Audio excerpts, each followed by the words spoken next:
world has celebrated Michael Jordan as the greatest basketball player who ever lived. 6 championships, 5 MVP awards, a legendary competitiveness that seemed almost superhuman. But what made him so driven? What turned a skinny kid from North Carolina into the most mentally tough athlete in sports history? Everyone had theories: natural talent, great coaching, an unbreakable will to win. They were all wrong. The real story has been hidden for 50 years, locked away in the memory of a family secret so dark that even Michael's closest friends never knew the truth. Until now. For the first time ever, Michael, Jordan's sister Roslyn, is ready to reveal what really happened in their childhood home. The trauma that nearly destroyed her brother. The pain that fueled his greatness. The secret that explains everything about the man who became a legend. This is the story that no one was supposed to tell. The truth that was buried beneath championship rings and million-dollar endorsements.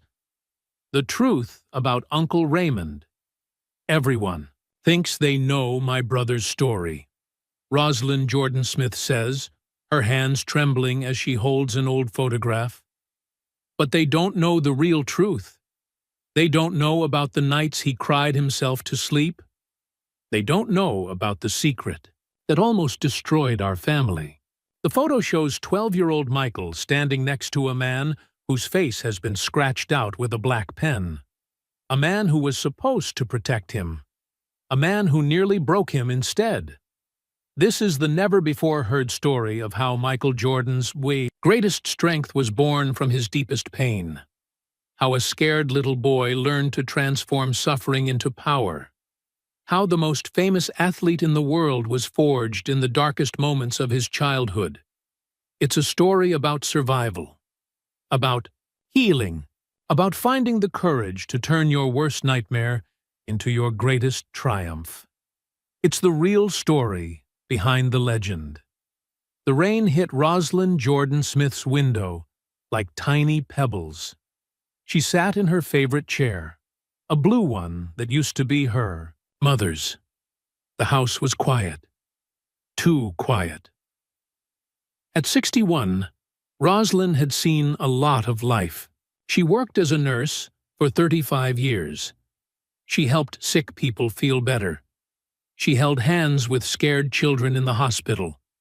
She knew how to keep secrets. But tonight was different. The phone rang. It made her jump. Who calls? At 8 o'clock on a Tuesday night? Hello? She said. Hi, Mrs. Jordan Smith. This is Jake Martinez from ESPN. I'm sorry to bother you so late. Roslyn's heart started beating faster. Reporters had called before. They always wanted to talk about her famous brother. They wanted stories about when Michael was little. They wanted to know what made him so great at basketball. What do you want? She asked. We're making a new documentary about Michael Jordan, about his early life, before he was famous. We heard you might have some stories we haven't heard before. Roslyn looked across her living room. On the small table by the window sat an old photo. It showed young Michael when he was maybe 12 years old. He was standing next to a tall man who wasn't their father. The man's face was scratched out with a black pen. She had done that herself, many years ago. Everyone thinks they know my brother's story, Roslyn said slowly. Her voice was shaking a little. But they don't know the real truth. What do you mean? Jake asked. Roslyn stood up and walked to the window. The rain was coming down harder now. She could see her neighbor's porch light through the drops on the glass. They don't know about the nights he cried himself to sleep, she said. They don't know about the secret that almost destroyed our family. Jake was quiet for a moment. Then he said, Would you be willing to tell us about it? Roslyn picked up the old photo. She looked at young Michael's face. Even then, even at 12, his eyes looked older than they should have. Like he had seen Things a kid shouldn't see. There's something I've never told anyone, she said. Something that happened when Michael was just starting to love basketball.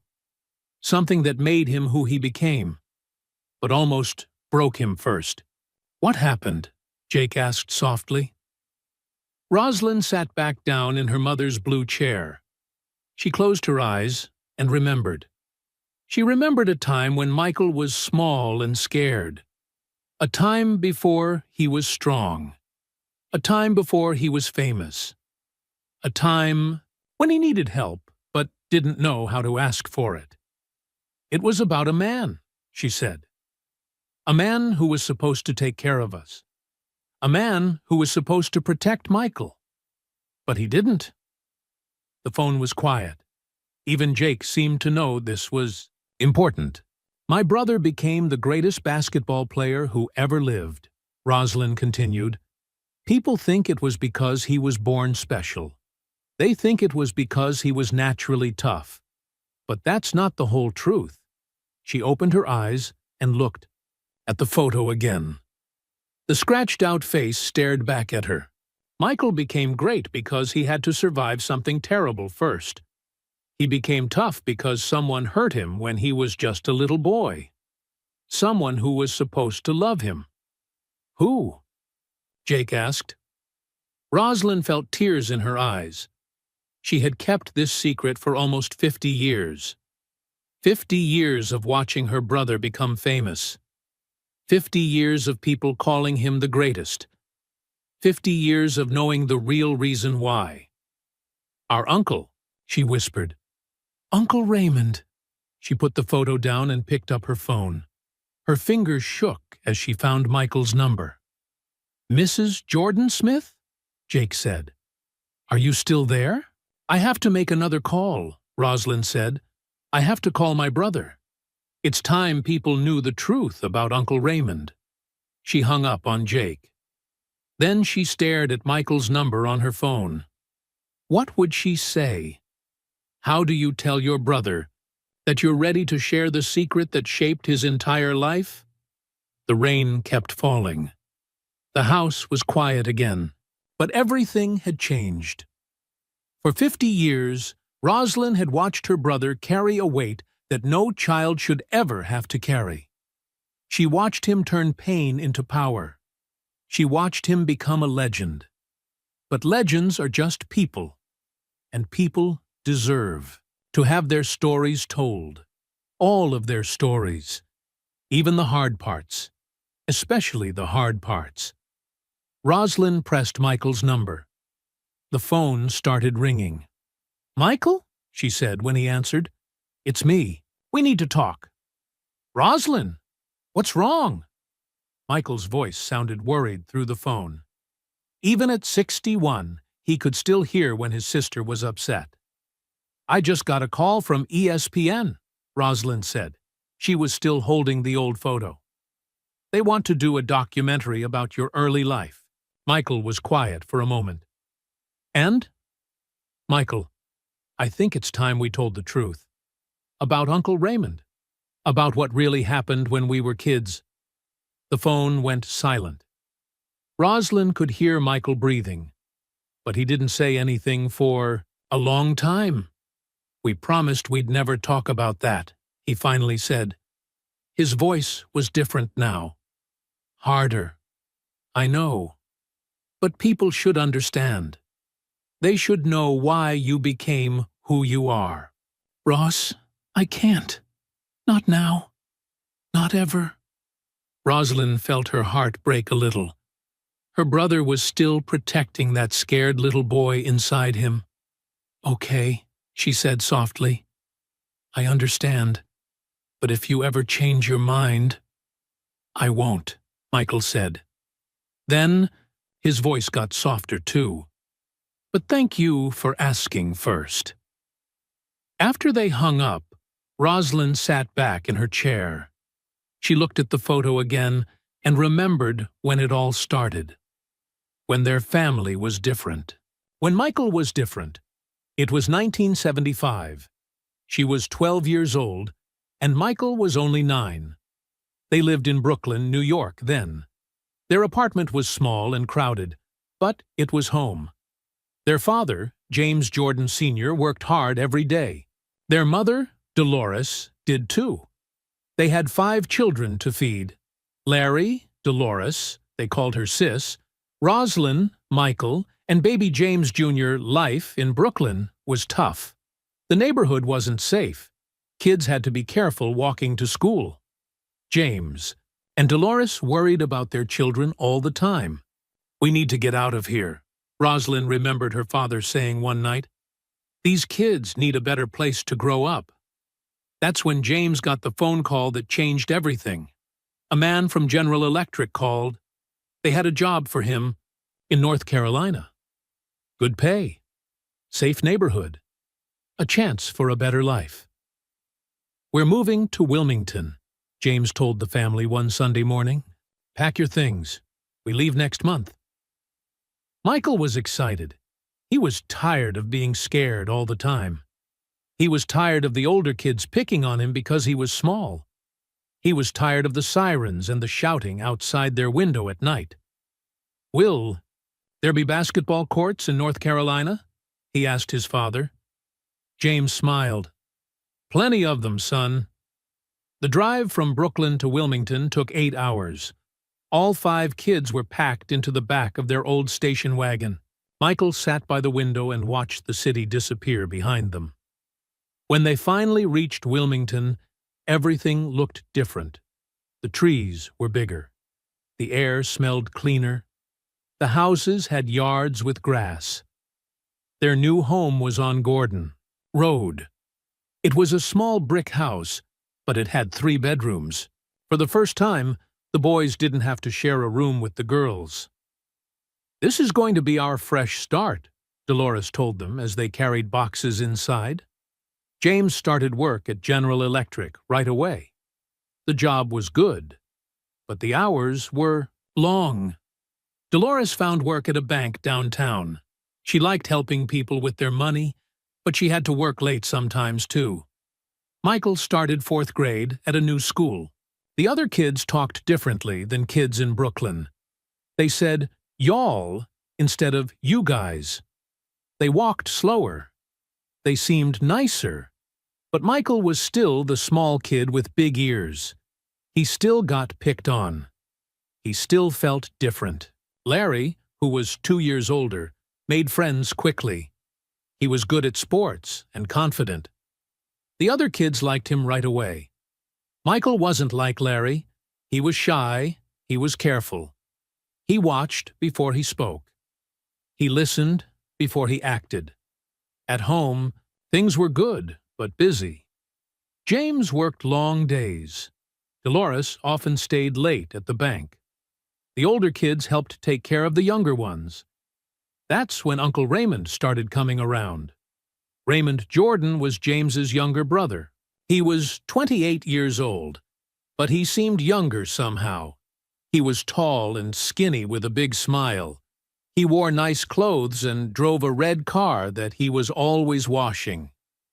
"Uncle Ray doesn't have a family of his own," James explained to the kids. "So we're his family too." Raymond worked construction when he could find jobs. Sometimes he had money, sometimes he didn't.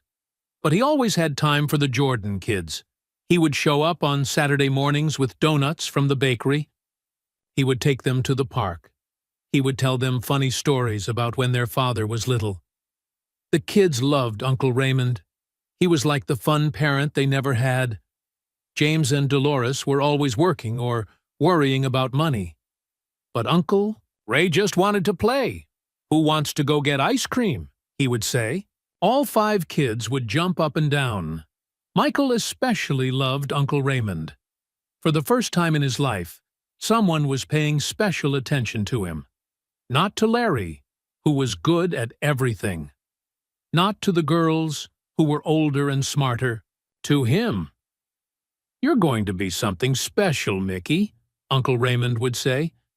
That's what he called Michael, Mickey. "I can tell. You've got something the others don't have." Michael didn't know what that something was, but he liked hearing it. He liked feeling special. By winter of 1975, Uncle Raymond was coming over 3 or 4 times a week. James and Dolores were grateful for the help. They trusted Raymond completely. He was family. It's good for the kids to have a man around when— "I'm working," James said. Dolores agreed. "Raymond is so good with them, especially with Michael." But there was something wrong with Uncle Raymond's attention. Something that would change Michael's life forever. Something that 9-year-old Michael didn't understand yet. Something that was about to begin. Christmas morning, 1976. Snow covered the ground outside the Jordan house on Gordon Road. Inside, wrapping paper was everywhere. The 5 Jordan children sat around the small Christmas tree, excited about their presents. Money was still tight for the family. James worked hard at General Electric, but Christmas presents were simple.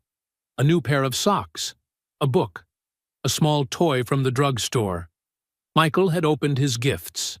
He got a puzzle and a new shirt. He was happy, but he could see that Larry got better presents. Larry always did. That's when Uncle Raymond knocked on the front door. "Ho, ho, ho," Raymond called out as he came inside. He was carrying 2 big boxes, wrapped in bright red paper. "Uncle Ray!" all the kids shouted. Raymond smiled his big smile. He was wearing a new winter coat and shiny black shoes. His hair was slicked back with grease. "I've got some special presents for my favorite kids," he said. James and Dolores looked at each other. They felt bad that they couldn't afford gifts like Raymond's. But they were grateful too. Raymond was helping their children have a better Christmas. Raymond gave the first box to Larry. Inside was a new baseball glove, real leather, the kind the high school players used. "This is for my future baseball star," Raymond said, ruffling Larry's hair. Larry's eyes went wide. "Thanks, Uncle Ray. This is the best present ever." Then Raymond turned to Michael. He was holding the second box. "And this," Raymond said, kneeling down so he was eye level with Michael, "is for someone very special. Someone who's going to be great someday." Michael's hands shook as he unwrapped the box. Inside was a real leather basketball, orange and perfectly round. Underneath the ball was a pair of Converse sneakers, white with red stripes. Michael had never owned anything so nice. The other kids gathered around to look. "Those are real basketball shoes," Larry said, and for the first time he sounded jealous of his little brother. Michael looked up at Uncle Raymond. "For me?" "Just for you, Mickey," Raymond said. His voice was soft and warm. "Because you're special. Because you're going to do great things." James and Dolores smiled. They were proud to see Michael so happy. He hardly ever got to be the special one. After Christmas dinner, Raymond took Michael outside to the backyard. "Let's see what you can do with that ball," Raymond said. The yard was small, but Raymond had brought something else in his car. A portable basketball hoop, the kind you could move around. "I got this for you too," Raymond said as he set it up. "Now you can practice any time you want." Michael bounced the ball. A few times, it felt perfect in his hands. He tried to shoot, but the ball bounced off the rim. "Don't worry," Raymond said. "I'm going to teach you. We're going to practice together, just you and me." For the next hour, Raymond showed Michael how to hold the ball, how to bend his knees, how to follow through with his wrist. Michael made his first basket just as the sun was going down. "Yes!" Michael shouted, jumping up and down. Raymond picked up Michael and spun him around. "I told you that you were special." Over the next few weeks, Raymond came by almost every day. He would take Michael to the backyard and teach him more about basketball. Michael got better quickly. He made more shots. He dribbled better. He started to feel confident for the first time in his life. But Raymond's teaching came with rules. Strange rules that Michael didn't understand. "This is our special time together," Raymond told Michael one cold January afternoon. They had been practicing for an hour, and Michael was sweating even though it was freezing outside. "What do you mean?" Michael asked. "This basketball training is just between us," Raymond said. "Don't tell your parents about how much we practice. They might get jealous. They might think I'm spending too much time with you. They might make me stop coming over." Michael's stomach felt funny when Raymond said that, but he didn't want the basketball lessons to stop. For the first time in his life, he was good at something. He was special. "Okay," Michael said. "I won't tell," Raymond smiled. "Good boy. This is going to be our secret." Champions always have secrets. They do things other people don't understand. Over the winter and spring of 1977, Michael's basketball skills improved fast. Really fast. The other kids at school started to notice. His brothers and sisters were impressed. Even James and Dolores were proud. "Where did Michael learn to play like that?" Dolores asked James one evening. They were watching Michael practice in the backyard by himself. "Must be all that time with Raymond," James said. "That boy's got a gift." But they didn't know about the secret practices. They didn't know that Raymond was pushing Michael harder and harder, making him practice until his hands were raw, making him run drills until he could barely breathe. "Champions don't quit," Raymond would say when Michael wanted to stop. "Champions do whatever it takes to be the best." Michael believed him. He wanted to be a champion. He wanted to be special. The basketball became Michael's whole world. When he wasn't practicing with Raymond, he was practicing alone. When he wasn't practicing, he was thinking about basketball.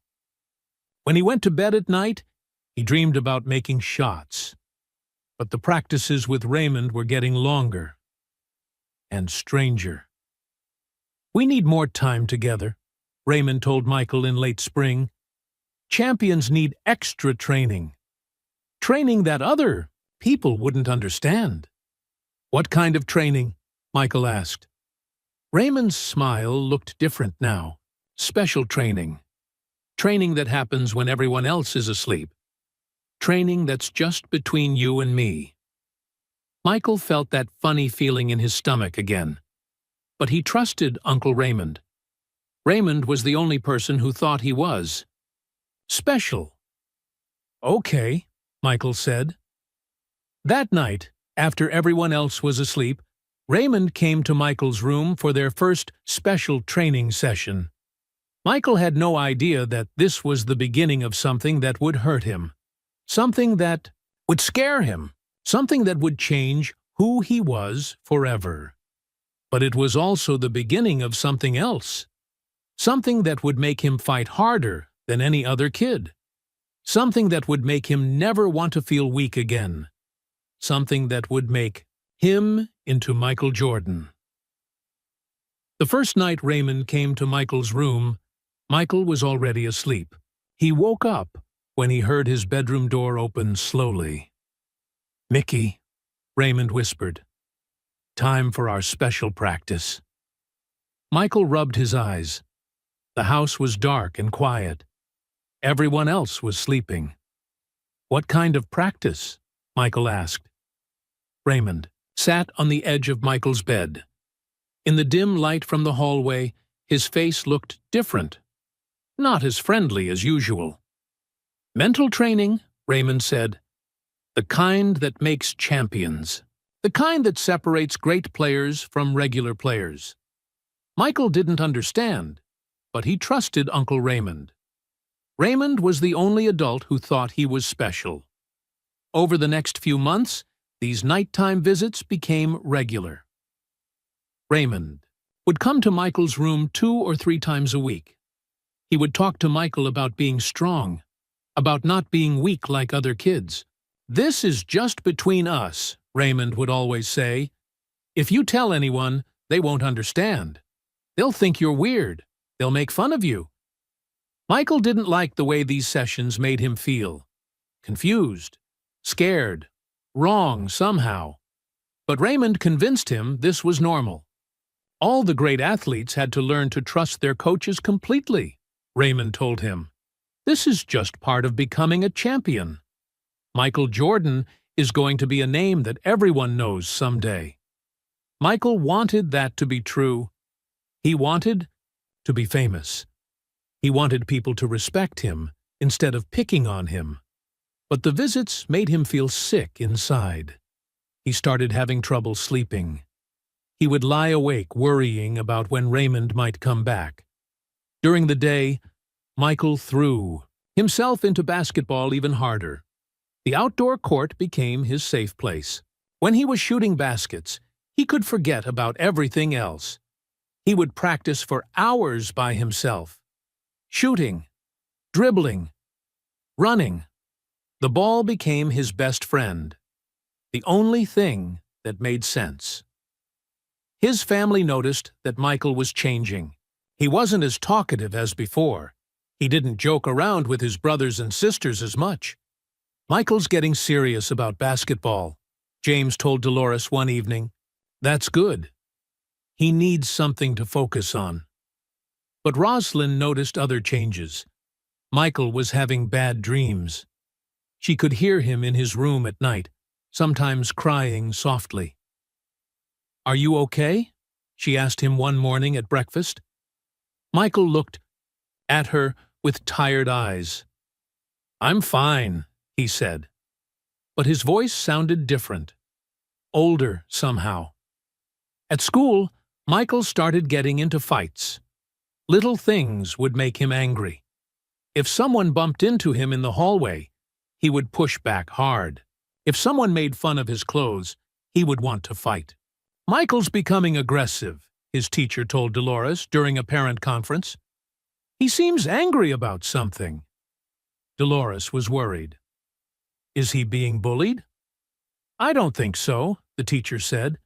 It's more like he's angry at the world. What the teacher didn't know was that Michael was learning to protect himself the only way he knew how. If he was tough enough, strong enough, mean enough, maybe no one could hurt him anymore. The basketball court was where Michael felt most powerful. Every shot he made was proof that he was in control. Every game he won showed that he wasn't weak. The summer of 1977, Michael had grown 2 inches taller. He was still skinny, but he was getting stronger. His basketball skills were amazing for a 10-year-old. That boy's got something special, people in the neighborhood would say. But Michael's relationship with Raymond was getting worse. The nighttime visits were happening more often. Raymond was getting more demanding, more controlling. You belong to me, Raymond would tell Michael. I'm the one who made you good at basketball. Without me, you're nothing. Michael started to believe it. He thought Raymond owned him. He thought he had to do whatever Raymond said, or he would lose his basketball skills. If you ever tell anyone about our special training, Raymond warned, I'll tell everyone that you wanted it. I'll tell them you asked for it. No one will believe you. Michael was trapped. He was scared of Raymond, but he was also scared of losing basketball. The game was the only thing that made him feel strong. One day in late summer, Michael was practicing alone at the outdoor court near his house. An older boy named Tommy walked over. You're pretty good for a little kid, Tommy said. I'm not little, Michael replied, bouncing the ball hard. You want to play one-on-one? Tommy asked. Tommy was 13 and much bigger than Michael. But Michael said yes anyway. He had to prove he wasn't weak. The game was rough. Tommy pushed Michael around, using his size advantage. But Michael didn't give up. He played harder. He got more aggressive. When Tommy knocked him down, Michael got up and played even tougher. Finally, Michael scored the winning basket. Tommy was angry, and embarrassed. "You got lucky," Tommy said. "No," Michael said, looking Tommy straight in the eye. "I'm just better than you." That was the first time Michael felt truly powerful. Not because Raymond told him he was special, but because he proved it himself. Walking home that day, Michael made a decision. He wasn't going to let anyone make him feel weak anymore. Not Tommy. Not the kids at school. Not even Raymond. The nighttime. Visits were still happening. Michael still felt scared and confused. But something inside him was changing. Something was getting stronger. He started working out in his room at night. Push-ups. Sit-ups. Anything to get stronger. Anything to feel more in control. "I'm going to be the best basketball player in the world," he would whisper to himself, "and no one is ever going to hurt me again." Michael didn't know it yet, but he was building something that would carry him through his entire life.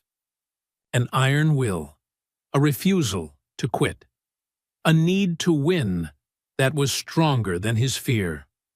The pain Raymond was causing him was terrible, but it was also creating something else, something that would make Michael Jordan different from every other player who ever lived, the ability to turn suffering into strength, to transform pain into power, to use his worst moments to fuel his greatest victories. But first, he had to survive. And surviving was going to be the hardest thing he'd ever done. February 15th, 1978. Michael was 11 years old now. He had grown 3 more inches, and his basketball skills were getting scary good. But the nighttime visits from Raymond were getting worse, too. Michael couldn't sleep most nights. He would lie in bed, listening for footsteps in the hallway. When he heard Raymond's car pull up outside, his stomach would twist into knots. At school, Michael's grades were getting better, but his temper was getting worse. He got into a fight with a 7th grader who called him String Bean.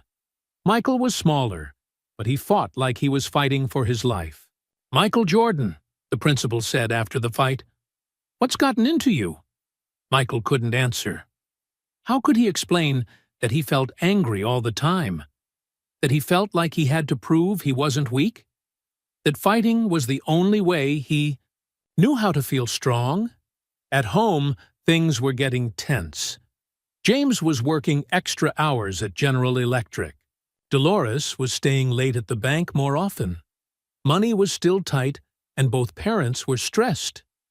"The kids are growing up so fast," Dolores said to James one evening. "Michael especially. Sometimes I don't even recognize him."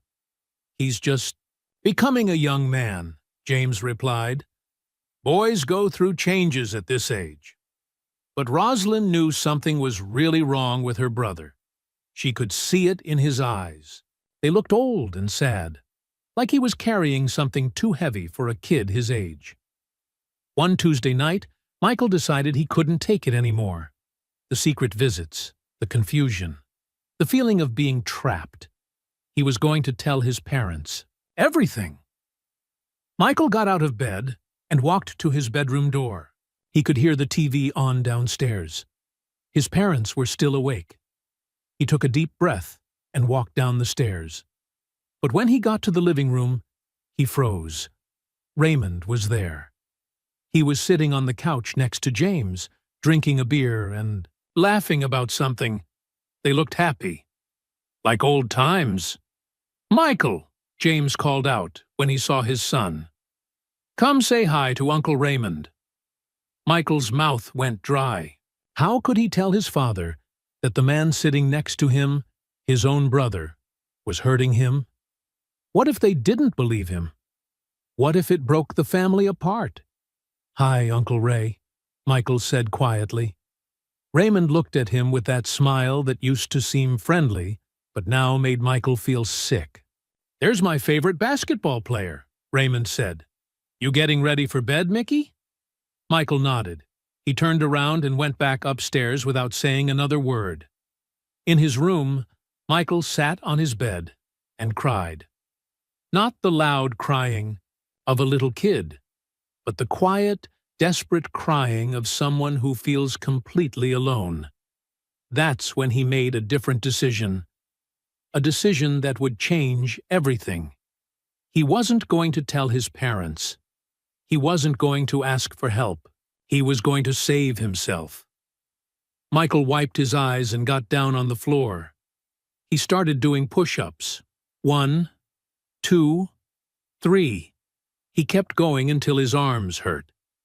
Then he did sit-ups. Then jumping jacks. Then he got his basketball and started dribbling, as quietly as he could in his room. "I'm never going to be weak again," he whispered to himself. "I'm going to be so strong that no one can hurt me. I'm going to be so good at basketball that everyone will respect me." From that night on, Michael's training became obsessive. When Raymond would come for the secret visits, Michael would focus his mind on basketball.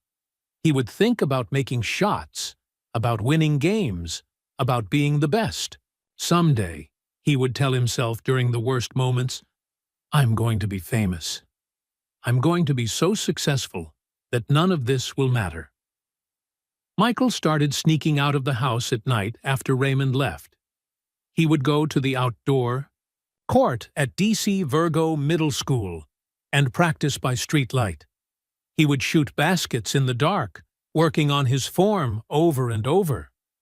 The neighbors started talking about the Jordan boy who practiced basketball at all hours. "That kid's going to be something special," old Mr. Patterson told his wife. "Never seen dedication like that." But they didn't know what was driving that dedication. They didn't know about the pain that was being transformed into power. At school, Michael's basketball skills were becoming legendary. During recess, kids would gather to watch him play. Even the older students were impressed. "How did you get so good?" a sixth grader asked him one day. "Practice," Michael said simply. Lots and lots of practice. What he didn't say was that basketball had become his escape. Every shot he made was proof that he was in control of something. Every game he won showed that he wasn't helpless. Michael's grades improved too. He became determined to excel at everything. If he was the best student and the best athlete, maybe people would see his strength instead of whatever Raymond was trying to make him feel. His teacher, Mrs. Williams, noticed the change.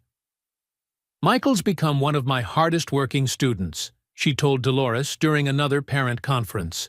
"He seems very motivated." "We're proud of him," Dolores said. "He's really found his focus." But at home, Michael was becoming more distant from his family.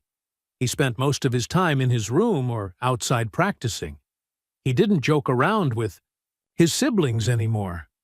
He was serious all the time. "What's wrong with Michael?"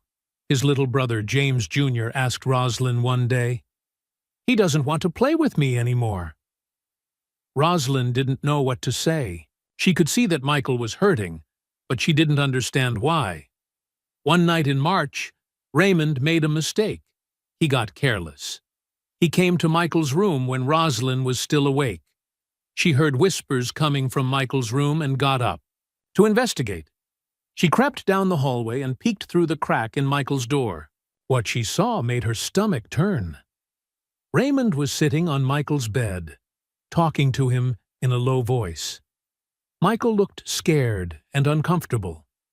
Even though Roslyn was only 14, she knew something was very wrong. The next morning, Roslyn tried to talk to Michael. "Are you okay?" she asked him when they were walking to school. Michael looked at her with those old, tired eyes. "I'm fine," he said. "You can talk to me about anything," Roslyn said. "I'm your sister. I love you." For a moment, Michael's face softened. He looked like he wanted to say something. But then he shook his head. "There's nothing to talk about," he said. "I just want to focus on basketball." That afternoon, Michael had the best practice of his life. He made 17 shots in a row. He outplayed kids who were 3 years older than him. But that night, as he lay in bed waiting to see if Raymond would come, Michael made himself a promise. "This is going to end," he whispered. "I don't know how, but this is going to end. And when it does, I'm going to be so strong that nothing will ever hurt me again." Michael was learning something that would stay with him forever. Sometimes you can't wait for someone to save you. Sometimes you have to save yourself. And sometimes the thing that hurts you the most becomes the thing that makes you strongest. Spring 1978. Michael was 12 years old and finally growing into his body. He was still thin, but he was almost as tall as Raymond now. More importantly, something inside him had changed. The scared little boy was still there, but he was protected now by something harder, something that wouldn't break. Michael made the junior varsity basketball team at DC Virgo Middle School. He was the youngest player on the team, but he was also the best. The coach, Mr. Henderson, had never seen a kid work so hard. "Jordan's got something special," Henderson told the other teachers. "I've never seen a 12-year-old with that kind of focus." What Mr. Henderson didn't know was that basketball had become more than a game for Michael. It was proof that he could control something in his life. Every practice, every game, every shot was Michael showing himself that he was strong. At home, things were getting tense in a different way. Raymond was having money problems, his construction jobs weren't steady, and he was asking James for loans more often. "I just need to get back on my feet," Raymond would tell James.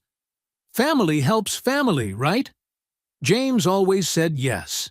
Raymond was his little brother, and James believed in helping people when they were down. But Raymond was getting more desperate, and desperate people do dangerous things. One Saturday afternoon in May, James and Dolores both had to work.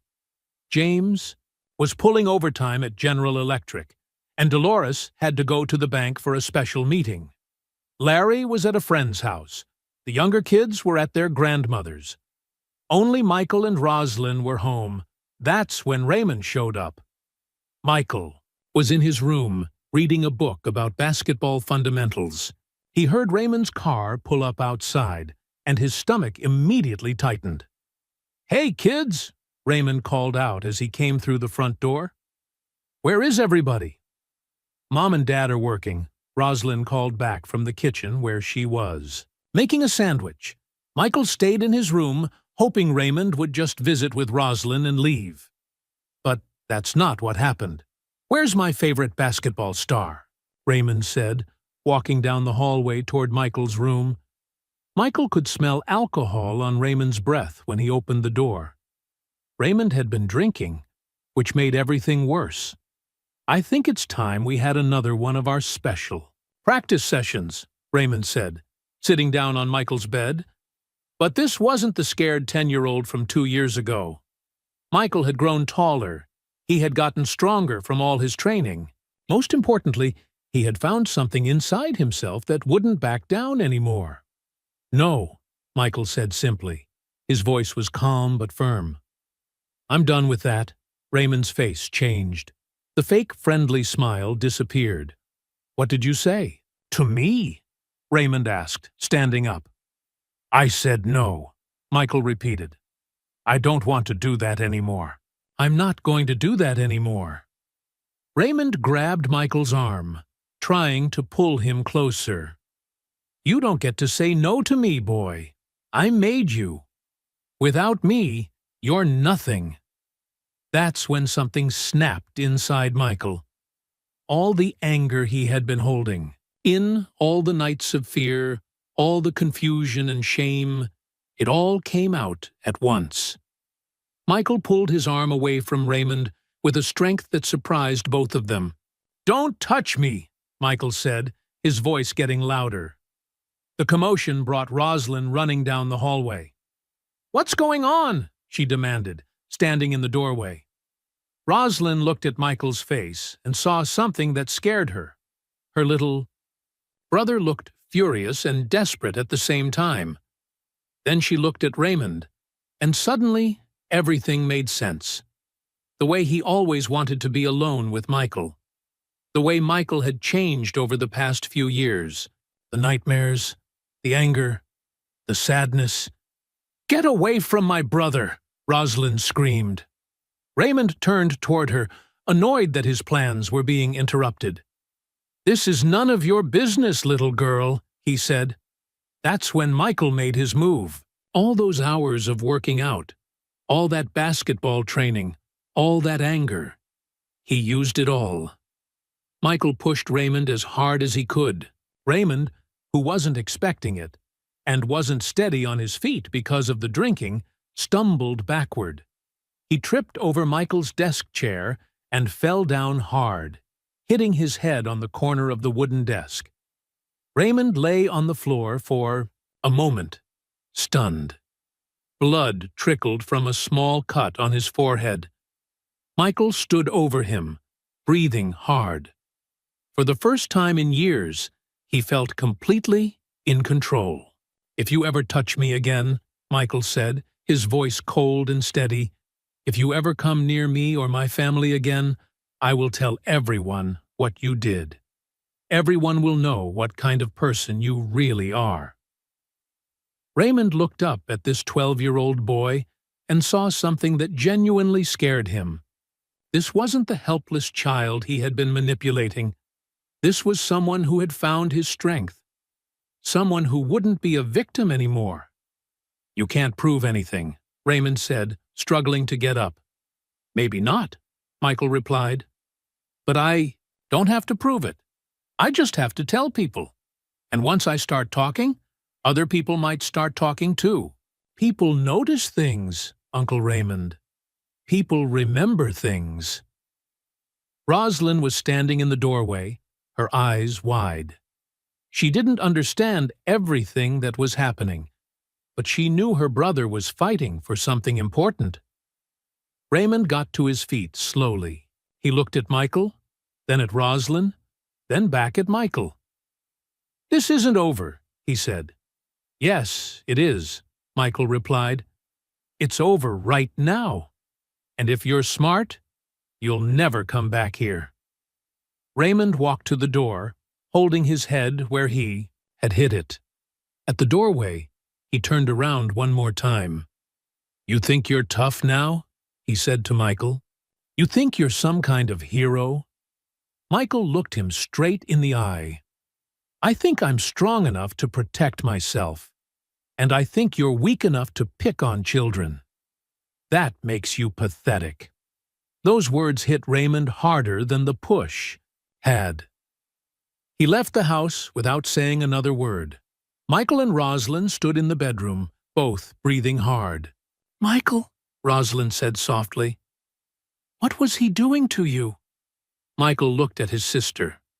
For a moment, he thought about telling her everything, but he wasn't ready for that. Not yet. "He was trying to hurt me," Michael said. "But he can't anymore. I won't let him." That night, Michael didn't wait to see if Raymond would come back. Instead, he went to the outdoor court and practiced until midnight. Every shot he made felt like another step away from being a victim. Raymond never came back to the Jordan house. He avoided the family completely after that day. A few months later, they heard he had moved to a different state. But the damage was done. Michael carried the scars of what had happened, even though he had finally ended it. The difference was that now Michael knew he could fight back. He knew he could protect himself. He knew that no matter what happened to him, he could survive it and come out stronger. That knowledge would carry him through everything that came next. High school basketball, college, the NBA. Every challenge he would ever face. Because on that spring day in 1978, 12-year-old Michael Jordan learned the most important lesson of his life. Sometimes you have to save yourself. And when you do, You discover just how strong you really are. High school arrived like a new beginning. Michael was 14 years old when he walked through the doors of Emsley A. Laney High School in Wilmington. He was 6 feet tall now, still thin, but stronger than he looked. The Raymond nightmare was behind him, but it had left its mark. Michael carried himself differently now. He walked with confidence, but there was something hard in his eyes, something that said he wouldn't be pushed around by anyone. Basketball tryouts were in November 1979. Michael was excited but nervous. This was his chance to prove himself at a higher level. The varsity coach was a man named Clifton "Pop" Herring. He was tough and fair, but he believed in experience over potential. When he looked at skinny Michael Jordan, he didn't see a future. Star. "You're good, Jordan," Coach Herring told Michael after tryouts. "But you're not ready for varsity yet. I'm putting you on JV for this year. Work hard, grow some more, and maybe next year." Michael felt like he had been punched in the stomach. He had worked so hard. He was better than half the players who made varsity. But the coach only saw a skinny kid. That night, Michael cried for the first time since the confrontation with Raymond. But these weren't tears of fear or sadness. They were tears of anger and determination. "I'll show him," Michael said to himself. "I'll show everyone." The next day, Michael asked the JV coach, Fred Lynch, if he could practice with the team, even though the season hadn't started yet. "Son, we don't start official practice for another month," Coach Lynch said. "I know," Michael replied, "but I want to get better. I want to be ready." Lynch had never heard a freshman ask to practice extra.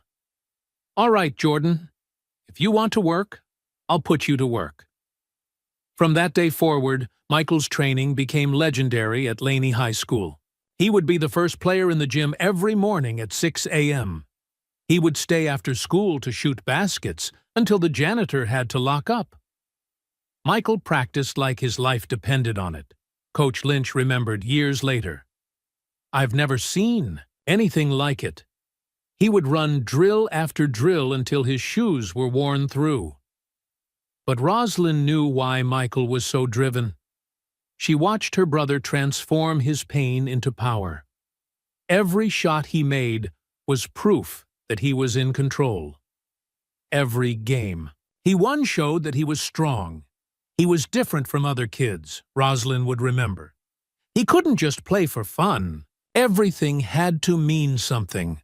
Every win proved he was strong. Every loss felt like he was weak again. Michael's competitiveness became extreme. He would bet on everything. Card games with his teammates, who could run faster, who could eat lunch faster. He couldn't stand losing, because losing reminded him of feeling helpless.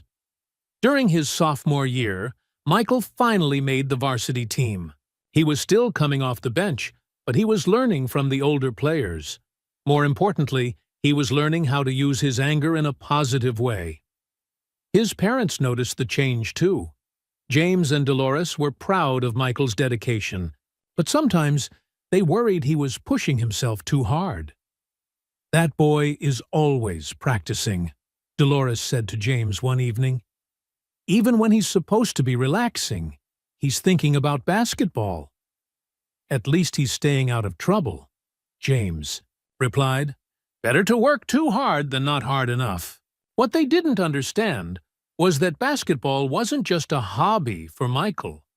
It was his way of proving to himself every day that he was safe, that he was strong, that no one could hurt him anymore.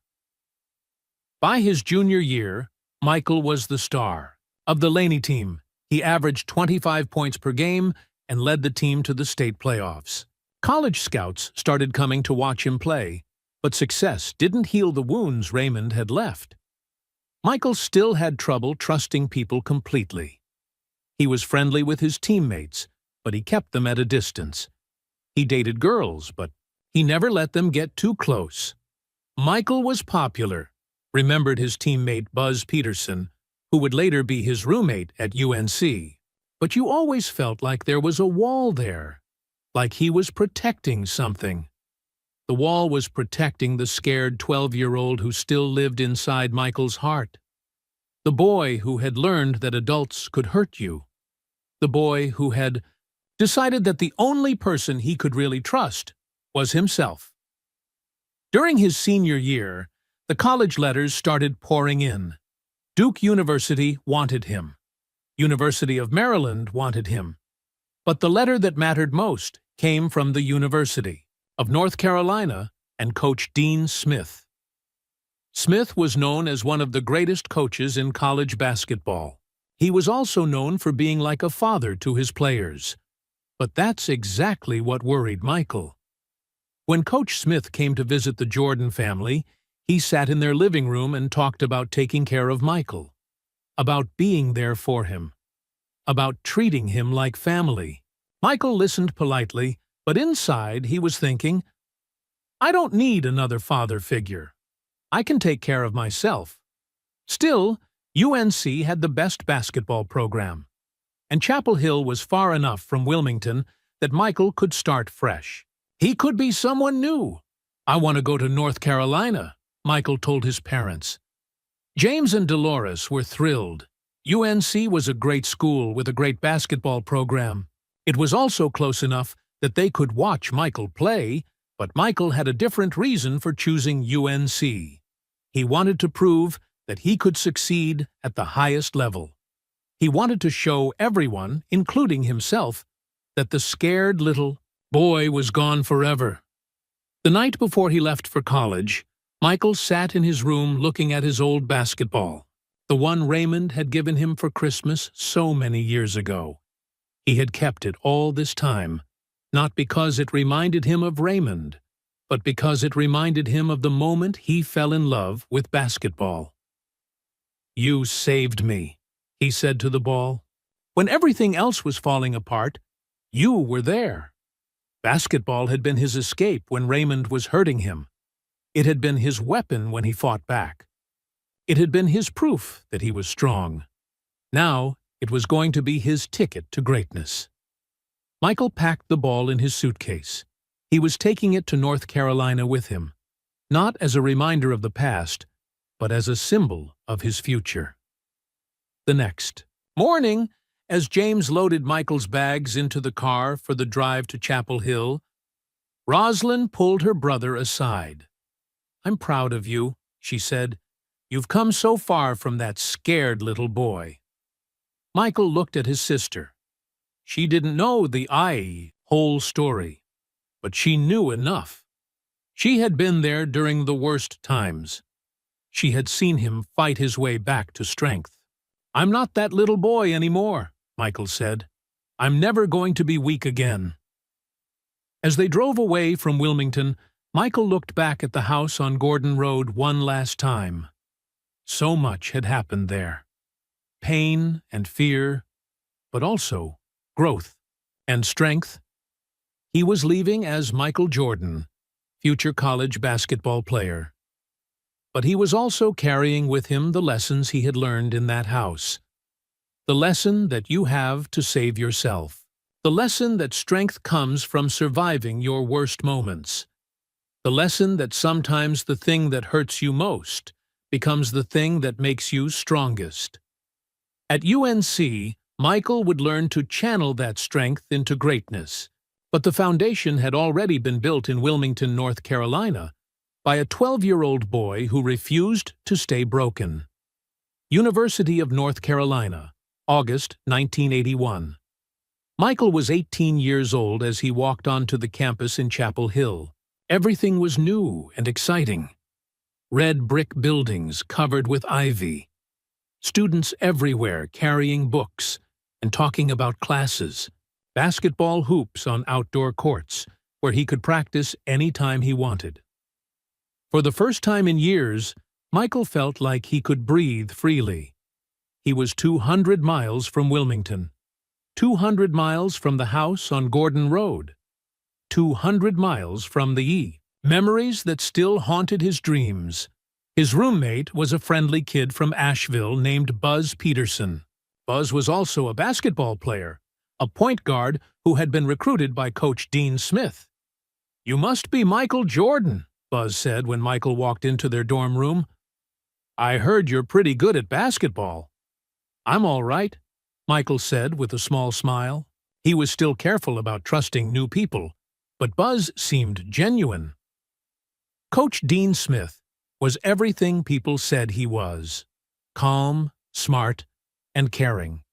He treated his players like they were his own sons. During their first team meeting, Smith looked directly at each player. "You're not just basketball players here," Smith told the team. "You're students first. You're young men learning how to become adults. My job is to help you with both basketball and life." Michael listened, but part of him stayed guarded. The last adult who promised to help him had been Uncle Raymond. Michael had learned to be careful about trusting older men, even good ones, like Coach Smith. Still, UNC felt like home in a way that surprised Michael. The campus was beautiful. The other players were talented and hard-working. The coaching staff pushed everyone to get better every day. Michael's freshman year started. Well, he was playing alongside upperclassmen like James Worthy and Sam Perkins, players who were already famous in college basketball. At first, he was just happy to be on the court with them. But Michael's competitive fire couldn't stay hidden for long. During practice scrimmages, he played like every possession mattered. He dove for loose balls. He challenged older players to work harder. He demanded perfection from himself and everyone around him. Michael practiced like it was the championship game every day. James Worthy remembered years later. Coach Smith tried to get close to all his players, but Michael always held something back. What Michael held back was the truth about why he was so driven. His teammates saw the incredible work ethic. They saw the fierce competitiveness. They saw a player who hated losing more than anything in the world. What they didn't see was the scared 12-year-old who still lived inside Michael's heart. The boy who had learned that being weak meant getting hurt. The boy who had decided that winning was the only way to stay safe. Michael made friends with his teammates, but he never let them get too close. When they went out to parties, Michael would go too, but he would always leave early. When they talked about girls or problems at home, Michael would listen, but rarely share anything personal. Michael was friendly, but you always felt like there was a wall there, Buzz Peterson later said, like he was protecting something important. The wall was protecting his secret.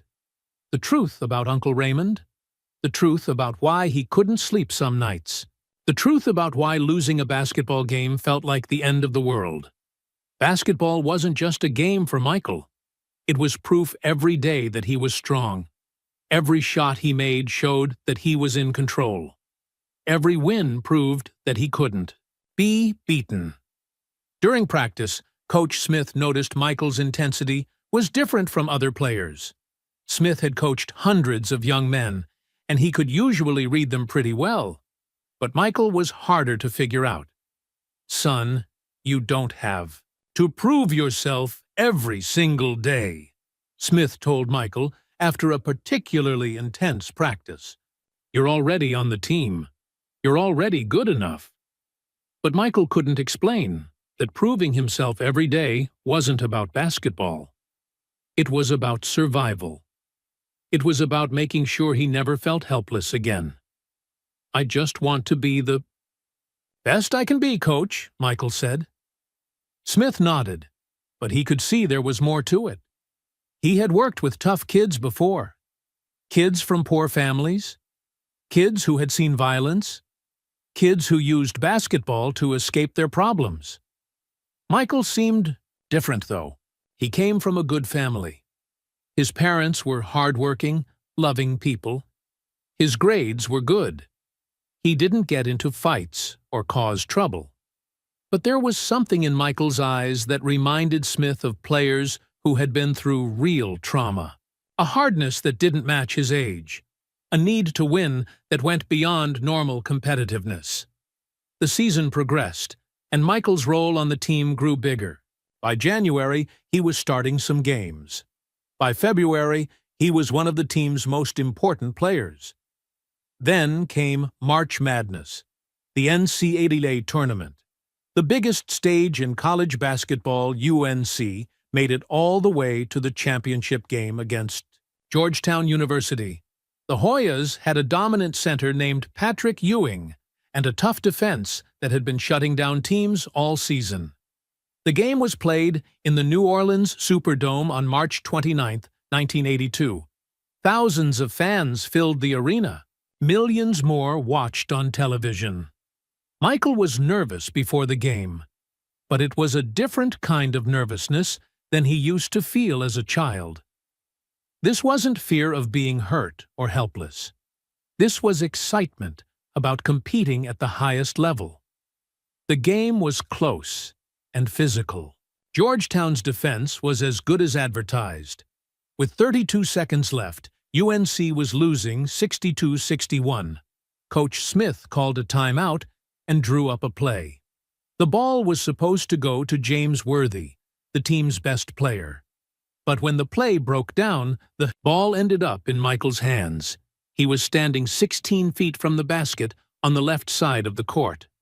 Patrick Ewing was guarding the paint. The clock was running down. Michael caught the ball, squared his shoulders, and shot without hesitation. The ball arced through the air as 61,000 people held their breath. It swished through the net with 15 seconds left on the clock. UNC 63, Georgetown 62. Georgetown missed their final shot, and UNC had won the national championship. Michael's teammates rushed onto the court, celebrating wildly. But Michael felt something different than pure joy. He felt a sense of completion, a feeling that he had proven something important to himself. As he cut down the nets and held up the championship trophy, Michael thought about the journey that had brought him here.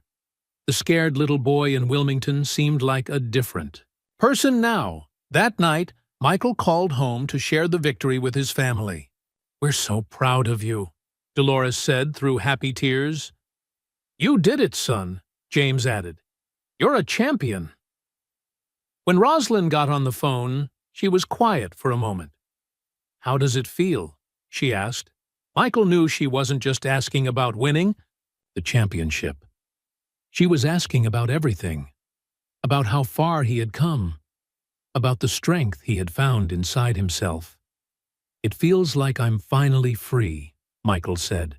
But as he hung up the phone, Michael realized that winning the championship hadn't healed all his wounds. The memories of Uncle Raymond were still there. The need to prove himself every day was still there. Success had given him confidence and recognition, but it hadn't fixed the broken parts inside him. Those would take longer to heal. Still, hitting that shot had shown Michael something important. When the pressure was highest, when everything was on the line, he could trust himself to come through. That knowledge would carry him through everything that came next. The NBA draft, professional basketball, the biggest stages in sports, because on that night in New Orleans, Michael Jordan proved to himself that the strength he had built in Wilmington was real, that the scared little boy was gone for good, that he was ready to become a legend. Michael Jordan declared for the NBA draft after his junior year at UNC. Everyone expected him to be picked early, but when draft night came, he wasn't chosen first, or even second.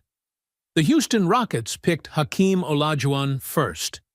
The Portland Trail Blazers picked Sam Bowie second.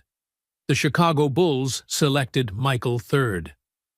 Michael was disappointed about not being picked higher, but he tried not to show it. He had learned long ago to keep his emotions hidden. Still, being picked third felt like people were saying he wasn't good enough. "I'll show them," Michael told his agent, David Falk. "I'll show everyone who made a mistake." That drive to prove people wrong had been building inside Michael since he was 12 years old. Every slight, every doubt, every time someone said, "He wasn't ready," it all added fuel to a fire that had been burning for years. Chicago in 1984 was nothing like Chapel Hill. The city was big and cold. The Bulls were terrible, winning only 27 games the year before Michael arrived. The fans barely cared about basketball. Most people came to watch the games just to see if the Bulls would lose again. Michael rented an apartment in downtown Chicago and bought his first nice car. He was making more money than his family had ever dreamed of, but success felt lonely. During his rookie year, Michael was spectacular on the court. He averaged 28.2 points per game and won Rookie of the Year. The Bulls improved to 38 wins. Suddenly, people in Chicago cared about basketball again. But privately, Michael was struggling with something he hadn't expected. Being famous was harder than he thought it would be. Everywhere he went, people wanted something from him. Autographs, pictures, interviews. Everyone wanted to be his friend. But Michael had trouble figuring out who was genuine and who just wanted to use him. Michael was friendly with his teammates, but you always felt like there was a wall there. Remembered Orlando Woolridge, who played with Michael during his rookie year. Like he was protecting something. The wall was still there. Even though Michael was successful and famous, he couldn't shake the feeling that he had to be careful about who he trusted. The scared 12-year-old was still inside him, warning him to be cautious. Michael dated women, but he kept them at a distance too. He would take them to nice restaurants and buy them expensive gifts, but he never talked about his childhood or his family. He never shared the things that really mattered to him. You could be with Michael for months and still feel like you didn't really know him. One woman who dated him during his early NBA years later said, "He was charming and fun, but there was always something he was holding back." What Michael was holding back was the truth about Uncle Raymond, about the nights of fear and confusion, about the way those experiences had shaped everything he was. Basketball was still his safe place. On the court, Michael felt completely in control. Every game was a chance to prove his strength. Every win showed that he couldn't be defeated. But in 1985, during his second season, disaster struck. Michael broke his foot early in the year and had to miss most of the season. For the first time since high school, he couldn't play basketball. Without basketball to focus on, Michael's mind had too much time to wander. The memories he had been running from started catching up with him. He would lie in his apartment, his foot in a cast, and think about things he had tried to forget. One night in February, during a snowstorm in Chicago, Michael called Rosalind from his hotel room while the team was on the road. "I keep having the same dream," he told her. His voice sounded different than usual. Younger, more vulnerable. "What kind of dream?" Rosalind asked. "I'm back in that house on Gordon Road," Michael said quietly. "And I can't get out. The doors are locked, and I can't get out." This was the first time Michael had ever directly mentioned what happened with Raymond to anyone in his family. Rosalind felt her heart break for her brother. "Michael," she said softly, "have you thought about talking to someone? A counselor or a therapist?" "I can't," Michael said quickly. "If this gets out, it'll ruin everything.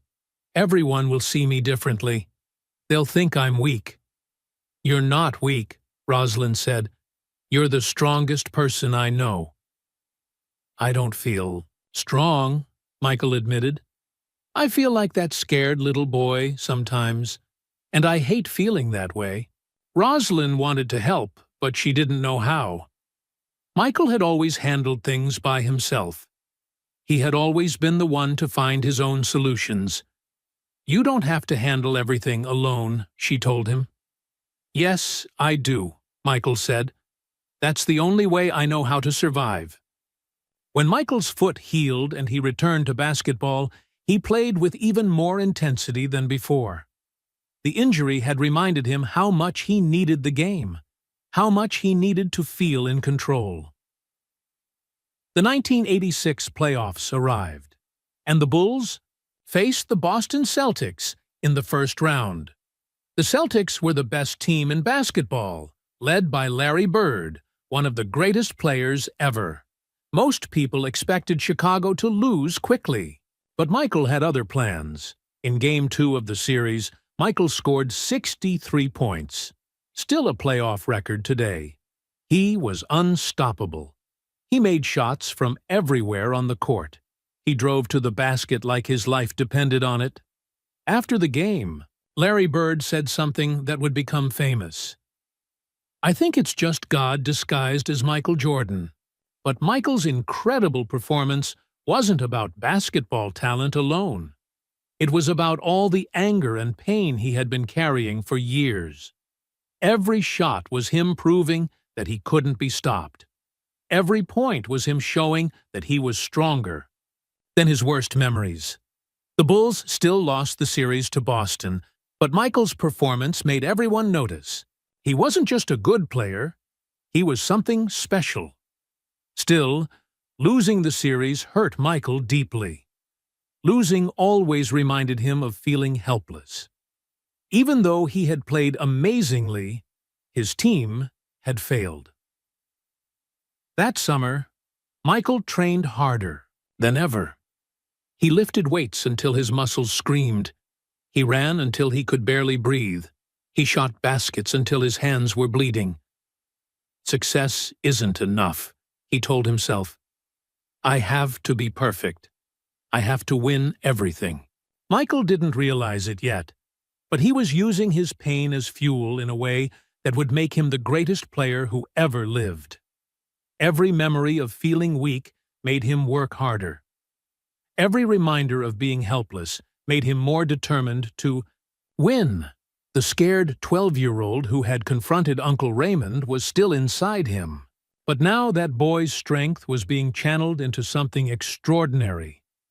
Michael Jordan was becoming a legend, one painful memory at a time. But the journey was far from over. The biggest challenges were still ahead of him, and the deepest. Healing was still to come, because legends aren't just made from talent and hard work. They're made from learning how to transform pain into power. And Michael was still learning that lesson. Michael Jordan was 28 years old and finally standing on top of the basketball world. The Chicago Bulls had just defeated the Los Angeles Lakers in the NBA Finals, 4-1. Michael held the championship trophy high above his head as confetti fell from the ceiling of Chicago Stadium. He had dreamed of this moment since he was a child shooting baskets in his backyard in Wilmington. But when it finally happened, Michael couldn't stop crying. The tears weren't just from joy. They were from relief. After 7 years in the NBA, after all the disappointments and losses, he had finally proven to himself and the world that he was a champion. "We did it!" his teammate Scottie Pippen shouted over the crowd noise. "We're champions!" Michael nodded, but even in this moment of ultimate triumph, something felt empty inside him. He had reached the top of basketball, but the scared 12-year-old was still there, still carrying those old wounds. Over the next 2 years, Michael and the Bulls won 2 more championships, 1992 and 1993. Michael was named Finals MVP all 3 times. He was the most famous athlete in the world. Everyone knew his name, but fame and success couldn't fill the hole that Uncle Raymond had left in Michael's heart. The more successful he became, the more he felt like he was hiding behind a mask. During interviews, Michael was charming and confident. He smiled and joked with reporters. He made millions of dollars from endorsement deals. His face was on billboards and cereal boxes. But privately, Michael was still struggling with trust and relationships. He had married Juanita Vanoy in 1989, and they had started a family together.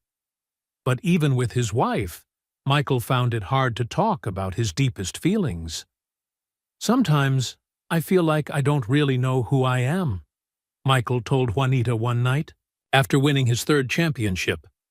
"I feel like I'm always performing, always trying to be what people expect." Juanita knew her husband was carrying some kind of pain, but Michael had never told her about Uncle Raymond. He had never told anyone the whole truth. Then, on July 23, 1993, everything changed. James Jordan Sr., Michael's father, was driving home from a friend's funeral in North Carolina. He stopped to rest at a highway rest area around midnight. Two young men saw his expensive car and decided to rob him. During the robbery, they shot and killed James Jordan. The news reached Michael while he was playing golf in Chicago. When the phone call came, Michael collapsed to his knees on the golf course. His father was gone. The man who had loved him unconditionally. The man who had supported his dreams. The man who had never known the full truth about what Uncle Raymond had done, but who had loved Michael anyway. The funeral was held in Wilmington. The whole Jordan family gathered to say goodbye to the man who had held them all together. That's when Raymond showed up. Michael was standing by his father's casket when he saw a familiar figure walking into the funeral home. Raymond Jordan looked older now, grayer, but Michael recognized him immediately. Michael's stomach twisted into the same knots he had felt as a child. All the success, all the championships, all the fame. None of it mattered in that moment. He felt like that scared 10-year-old again. After the service, as people were leaving, Raymond approached Michael. "I'm sorry for your loss," Raymond said quietly. "Your father was a good man." Michael stared at him. He could feel his hands shaking with anger and old fear. "Thank you," Michael said, his voice tight and controlled. "You've done real good for yourself," Raymond continued. "I always knew you were special. I remember teaching you basketball when you were little." The way Raymond said it made Michael sick, like he was taking credit for Michael's success, like those horrible nights in Michael's bedroom were just innocent basketball lessons. Michael wanted to scream. He wanted to tell everyone what Raymond had really done. But this was his father's funeral. This wasn't the time or place.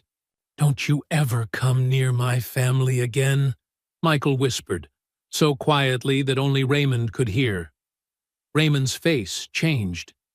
He could see the adult strength in Michael's eyes, but he could also see the pain that was still there. "I don't know what you're talking about," Raymond said. "Yes, you do," Michael replied. Then he walked away. That night, Michael couldn't sleep. The combination of losing his father and seeing Raymond again brought back all the memories he had been trying to forget. The fear, the confusion, the feeling of being trapped. For the first time in years, Michael felt completely out of control. 2 months later, in October 1993, Michael shocked the world by announcing his retirement from basketball. "I don't have the drive anymore," he told reporters. "I've accomplished everything I wanted to accomplish in basketball." But that wasn't the real reason. The real reason was that Michael finally understood that basketball hadn't healed him. It had made him successful and famous, but it hadn't fixed the broken parts inside him. His father's death had forced him to face the truth. He had been running from his pain for 20 years, and he was tired of running. Michael decided to try professional baseball, playing for the Birmingham Barons, a minor league team owned by the Bulls organization. Baseball was different from basketball. It was quieter, less intense. It gave him time to think. But thinking wasn't always good for Michael. Without the constant adrenaline of basketball, all the emotions he had been holding back started coming to the surface. One night in Birmingham, after a particularly bad game where Michael struck out 3 times, he called Roslyn from his hotel room. "I don't know who I am without basketball," he told her. His voice sounded lost and scared. "You're my brother," Roslyn said. "You're a survivor. You're someone who took the worst thing that could happen to a kid and used it to become great." "But what if that's all I am?" Michael asked. "What if I'm just damaged goods who got lucky at basketball?" For the first time in their adult lives, Michael and Roslyn had a real conversation about Uncle Raymond, about what had happened, about how it had shaped Michael's entire life. Michael cried that night. Really cried. For the first time since he was 12 years old, he let himself feel all the pain he had been carrying. "I've been so angry," he told Roslyn. "Angry at Raymond. Angry at myself for not stopping it sooner. Angry at the world." "That anger made you great," Roslyn said. "But it doesn't have to control you anymore." "How do I let it go?" Michael asked. "I don't know," Roslyn admitted. "But maybe you don't have to let it go completely. Maybe you just have to stop running from it." That conversation changed something inside Michael. He realized that he had been using basketball to avoid dealing with his trauma. He had been so focused on proving he was strong that he had never allowed himself to heal. For the first time in his life, Michael started thinking about getting help. Real help. From a professional who could help him understand his feelings and work through his pain. But first, he had to decide if he was ready to stop running. If he was ready to face the scared 12-year-old inside him and finally help that boy heal, it would be the hardest thing Michael had ever done. Harder than any basketball game. Harder than any championship. But it was the only way he could ever be truly free. March 18th, 1995. Michael Jordan walked into the United Center in Chicago wearing his familiar number 23 jersey. After nearly 2 years away from basketball, he was ready to come back. But this wasn't the same Michael who had left. He looked the same on the outside, still tall, still athletic, still competitive. But something inside him had changed during his time away. His announcement was simple. "I'm back." Those 2 words sent shockwaves through the sports world. Fans celebrated in the streets of Chicago. Ticket prices skyrocketed. ESPN interrupted regular programming to cover the news. But Michael's Toddy Beats return wasn't really about basketball. It was about something deeper. During his time playing baseball in Birmingham, Michael had started working with a therapist named Dr. Sarah Mitchell. At first, Michael had been skeptical about therapy. "I don't need someone to tell me how to think," he had told Roslyn when she first suggested it. But Dr. Mitchell was different. She was calm and patient. She didn't try to fix Michael or tell him what to do. She just listened. "Tell me about your childhood," she had said during their first session. "My childhood was fine," Michael replied automatically. "I had good parents. We didn't have much money, but we were happy." "What about the parts that weren't fine?" Dr. Mitchell asked gently. That question opened a door that Michael had kept locked for 20 years. Slowly, over many sessions, he began to tell the truth about Uncle Raymond, about the fear, about the confusion, about how those experiences had shaped everything he became. "You used your pain as fuel," Dr. Mitchell had explained. "That's how you survived. But now you're an adult. You don't have to carry that scared little boy's burdens anymore." "But what if that's what made me great?" Michael asked. "What if I lose my edge?" Your greatness doesn't come from your trauma, Dr. Mitchell said. It comes from your strength. The strength you showed when you fought back. The strength you showed when you refused to stay broken. Working with Dr. Mitchell helped Michael understand something important. He had been afraid that healing would make him weak. But the opposite was true. Healing was making him stronger. When Michael returned to basketball in 1995, he played with a different kind of intensity. Still competitive, still determined to win, but not desperate in the same way. He was playing basketball because he loved it, not because he needed it to feel safe. The Bulls didn't win the championship that year. They lost in the playoffs to the Orlando Magic, but Michael wasn't devastated by the loss the way he used to be. "We'll get them next year," he told his teammates in the locker room after the loss. And they did. In 1996, the Bulls won 72 games. During the regular season, the most in NBA history at that time. They went on to win the championship, with Michael leading the way. But the most meaningful moment came during the playoffs, when Michael scored 55 points in a game against the New York Knicks. After the game, he sat in the locker room holding the basketball, tears streaming down his face.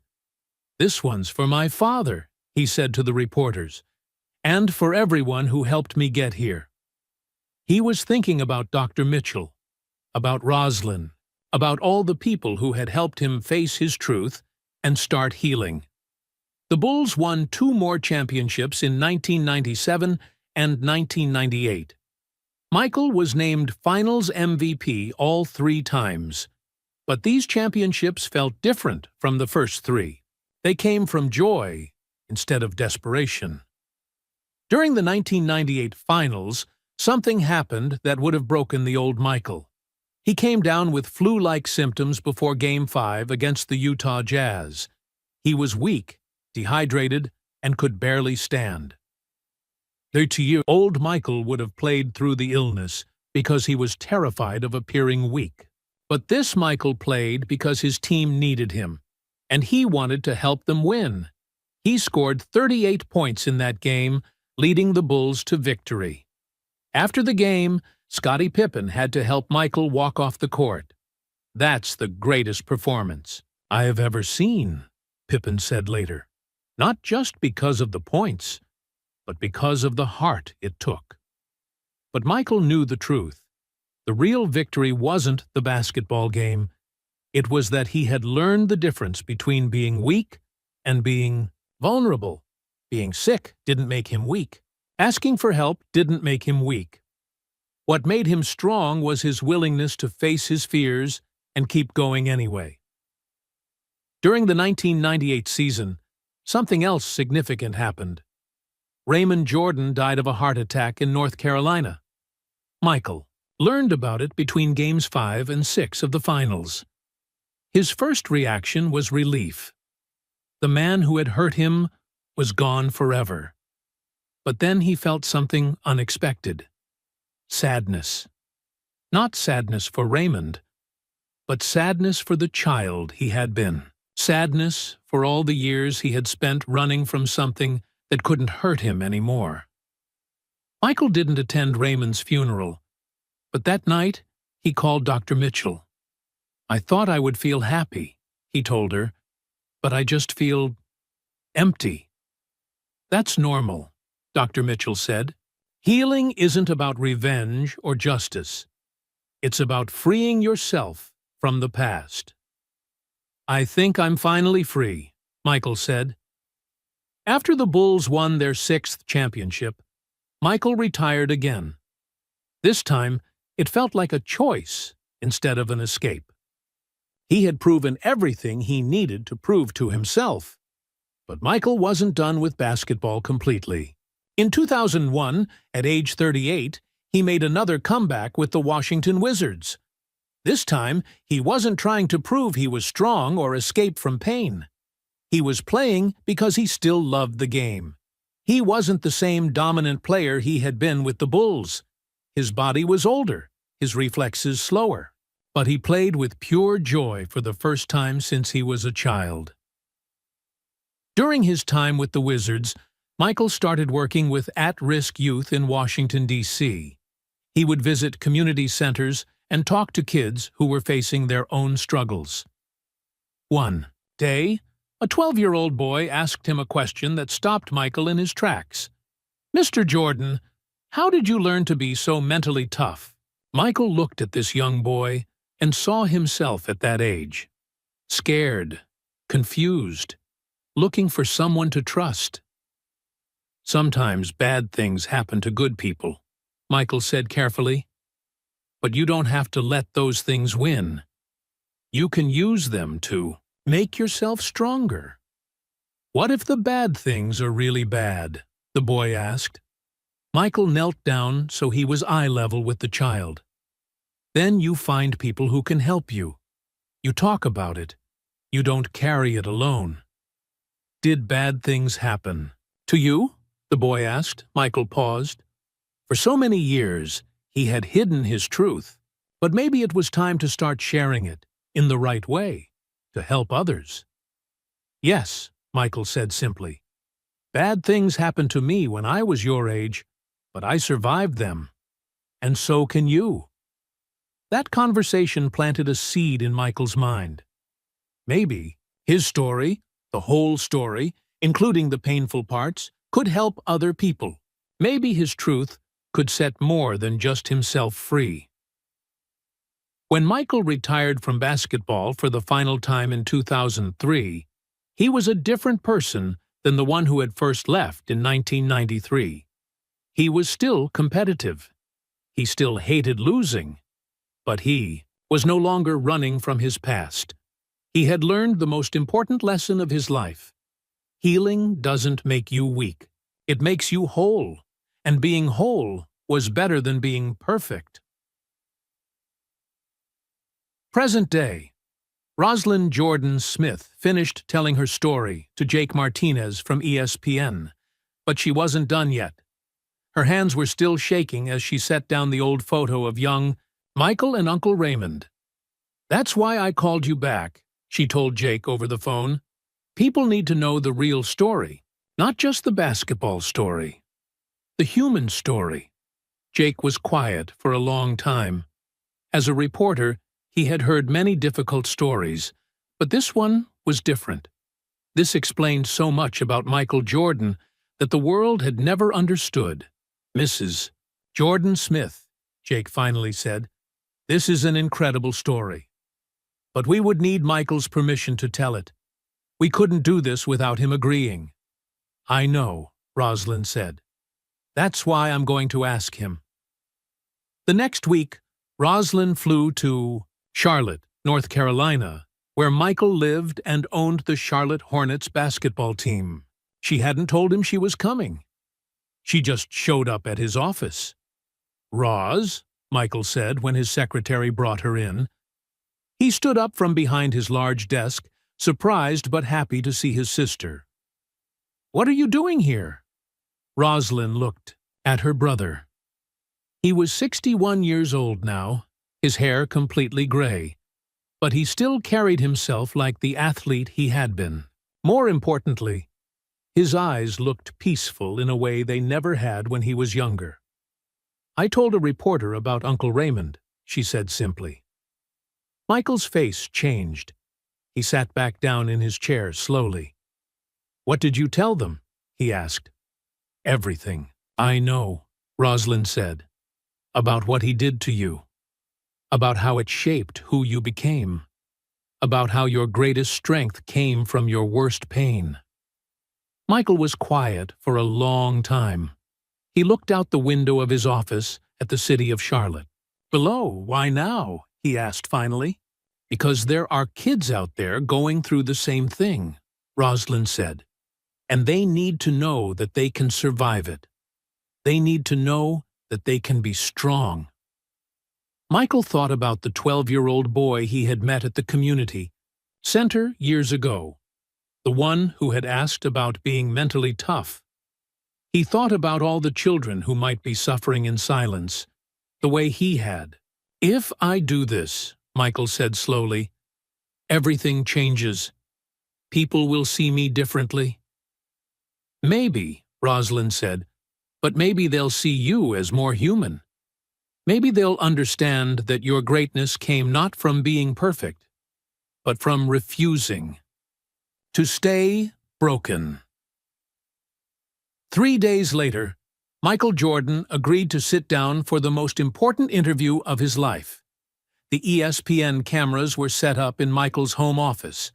Pictures of his family lined the walls. His 6 championship trophies sat on a shelf behind his desk. But today wasn't about basketball accomplishments.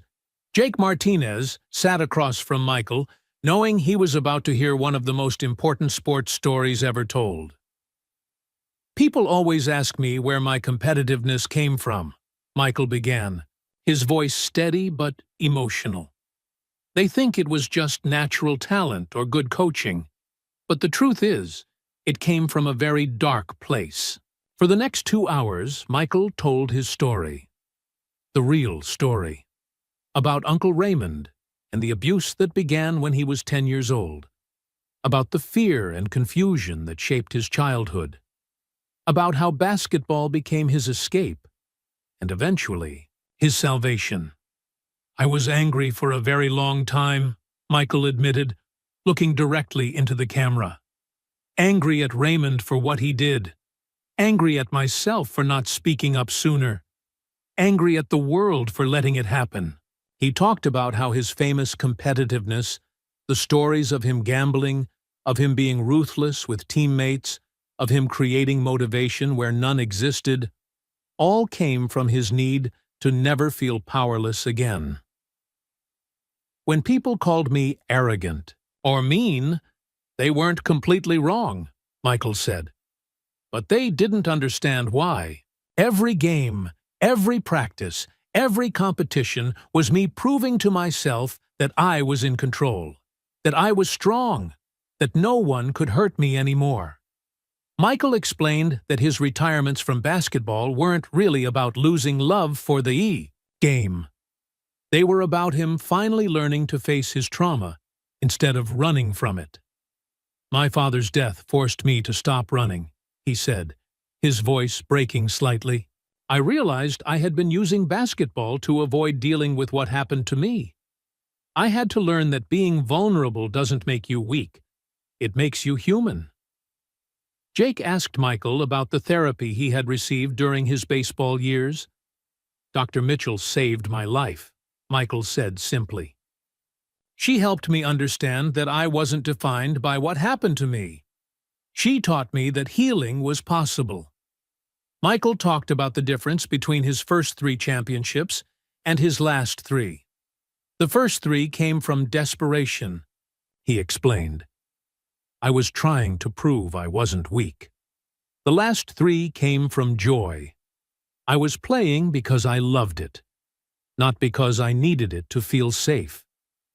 When Jake asked about Raymond's death, Michael's answer was thoughtful and measured. I felt relief when he died, Michael said, but I also felt sad for that little boy I used to be. Sad for all the years I spent running from something that couldn't hurt me anymore. Michael's voice became stronger as he talked about his work with young people. I want kids to know that if something like this happens to them, it's not their fault, he said, and it doesn't have to define them. You can still become whatever you want to become. He spoke directly to the camera, as if talking to every child who might be watching. The real championship isn't about winning games, Michael said. It's about not letting the worst thing that happened to you become the only thing that defines you. Jake asked about Rosalind's role in his healing. My sister saved me in ways she doesn't even know, Michael said, looking at Rosalind, who was watching from behind the cameras. She was there during the worst times. She saw me when I was broken, and she loved me anyway. Near the end of the interview, Michael reflected on his entire journey. People call me the greatest basketball player of all time, he said. But that's not what I'm most proud of. I'm most proud of the fact that I survived, that I found a way to turn my pain into something positive. He paused, gathering his thoughts. I became great at basketball not because nothing bad ever happened to me, but because I refused to let the bad things win. That's the real story. That's the truth I want people to know. As the interview concluded, Michael made one final statement. To any child who is going through something like this right now, you are not alone. You are not broken. You are stronger than you know. And there are people who will help you if you let them. When the cameras stopped rolling, Michael sat quietly for a moment. Then he looked at Roslyn. "How do you feel?" she asked. "Free," Michael said simply. "For the first time in my life, I feel completely free." The interview aired 3 months later as a special ESPN documentary. The response was immediate and overwhelming. Thousands of people shared their own stories of surviving childhood trauma. Support groups were formed. Hotlines received increased calls from children asking for help. Michael established a foundation to help children who had experienced abuse. He spoke at conferences about healing and resilience. He used his platform to shine light on a problem that too many people had suffered with in silence. The final scene of the documentary showed Michael and Roslyn visiting a youth center in Chicago, where Michael was talking to a group of young people. "We can't change what happened to us," Roslyn said, watching her brother speak to kids who looked just like he had at their age. "But we can make sure it doesn't happen to anyone else." Michael looked at these children and saw himself, not the champion, not the legend, but the scared boy who just needed someone to believe in him and protect him. The real victory, Michael told them, isn't about perfect success. It's about perfect healing. It's about becoming whole. As the documentary ended, the final words on screen were simple but powerful. If you or someone you know needs help, you are not alone. Call the National Child Abuse Hotline, 01800-4A-CHILD. Michael Jordan's greatest assist wasn't on a basketball court. It was helping other people find the strength to save themselves, just like he had learned to do, one painful step at a time. We hope this story touched your heart and showed you that even our greatest heroes have faced darkness, but they found the strength to turn their pain into power. Where are you listening from? Drop a comment below and let us know what part of the world you're in. We love hearing from our amazing listeners everywhere. If this story moved you, please hit that like button. It really helps us reach more people who need to hear stories of hope and healing. Don't forget to subscribe to our channel for much more inspiring and eye-opening stories like this one. We share untold truths about famous people, hidden histories, and powerful lessons about overcoming life's greatest challenges. Most importantly, please share this video with your friends and family. Stories like Michael's can help someone who might be struggling right now. Your share could be exactly what someone needs to hear to find their own strength. Together, we can spread kindness, awareness, and hope, one story at a time. Thank you for listening, and we'll see you in the next video.